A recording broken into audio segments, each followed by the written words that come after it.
जब भी मुझे कुछ मीठा खाने की क्रेविंग होती है तो सिर्फ़ 2 चीज़ों से बनने वाली ये आसान सी मिठाई को मैं घर में ही बना के तैयार कर लेती हूँ। तो चलिए आज इसकी रेसिपी देख लेते हैं। तो इसके लिए एक पैन में मैंने सबसे पहले फुल फैट फुल क्रीम वाला आधा लीटर दूध लिया है और इसे हमें बॉयल आने तक कुक कर लेना है। तो ये देखिए इसमें बॉयल आ गया है। अब हम करेंगे गैस की फ्लेम को लो टू मीडियम और इसे हमें इस तरीके से चलाते जाना है और इसे हमें कुक कर लेना है जब तक कि दूध गाढ़ा ना हो जाए, या तो यूँ कहें कि जब तक कि दूध आधा ना हो जाए, जभी तक हमें इसे कुक कर लेना है अच्छे से। तो बीच-बीच में इस तरीके से चलाते जाएँगे और इसे कुक करते जाएँगे। और यहाँ पर मैंने 8 से 10 केसर के धागे लिए हैं, तो इसे मैं इस तरीके से पहले थोड़ा-सा क्रश कर लूँगी। अब इसमें मैं आधा चम्मच गर्म दूध डाल दूँगी और इसे मिक्स करके इसे हम रख देंगे साइड में, इसका यूज़ करेंगे बाद में। अब यहाँ पे मैंने 200 ग्राम पनीर लिया है और इसे भी मैं इस तरीके से ग्रेट कर लूँगी। अच्छे से इसे ग्रेट कर लेंगे हम। तो ये देखिए पनीर भी हमारा ग्रेट हो गया है। यहाँ पर दूध को भी हम देखते जाएँगे बीच-बीच में। इसे अच्छे से हमें चलाते जाना है और अच्छे से गाढ़ा करना है इसे। और इसमें मैंने 3 चम्मच मिल्क पाउडर भी यूज़ किया है, वो मैं उसकी क्लिप लेना भूल गई थी। तो आप ज़रूर से ऐड कीजिएगा।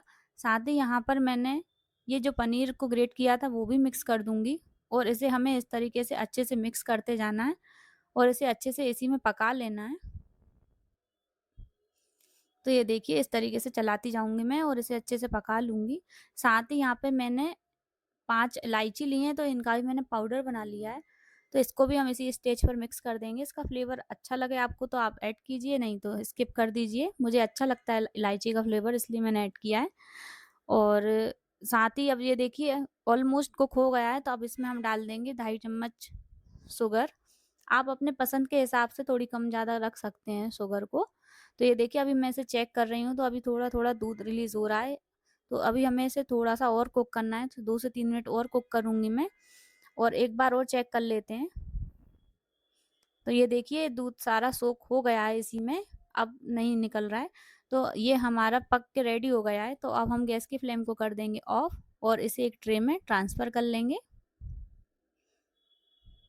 बहुत ही आसान है ये इसको बनाना, कोई भी बना सकता है और ये खाने में भी बहुत ही ज़्यादा स्वादिष्ट लगती है, तो ज़रूर ट्राई कीजिएगा आप। तो इसे मैं इस तरीके से फैला लूँगी इकट्ठा करके। ये देखिए इस तरीके से आप अपनी पसंद के हिसाब से थोड़ा मोटा, थोड़ा पतला जैसा आपको पसंद हो उस तरीके से इसको फैला लीजिए।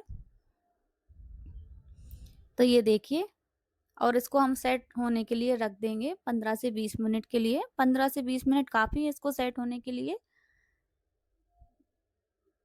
अभी ये कितना डिलीशियस लग रहा है ना। अब हम इसको कट कर लेते हैं, ये सेट हो गया है। तो इसके हम आराम से इस तरीके से कट करते जाएँगे और इसके पीस निकाल के रेडी कर लेंगे। आप भी ज़रूर बना के एक बार ज़रूर ट्राई कीजिएगा, ये खाने में बहुत ही ज़्यादा स्वादिष्ट लगती है। ये देखिए इसके मैंने पीस भी कट कर लिए हैं, तो मैं आपको दिखाती हूँ कि ये कितनी अच्छी दानेदार मिठाई हमारी घर में ही बन के रेडी हुई है।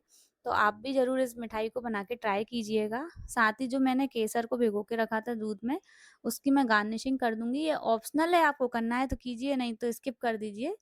पर ये कर दें तो अच्छा मार्केट जैसा लुक दिखता है अपनी मिठाई का। तो ये देखिए मिठाई बन के रेडी है। वीडियो अच्छा लगा हो तो लाइक और ऐसी वीडियो देखने के लिए मेरा चैनल सब्सक्राइब। मिलते हैं अगली वीडियो में, जब तक के लिए बाय एंड टेक केयर और एक बार ज़रूर ट्राई कीजिएगा आप। Bye bye.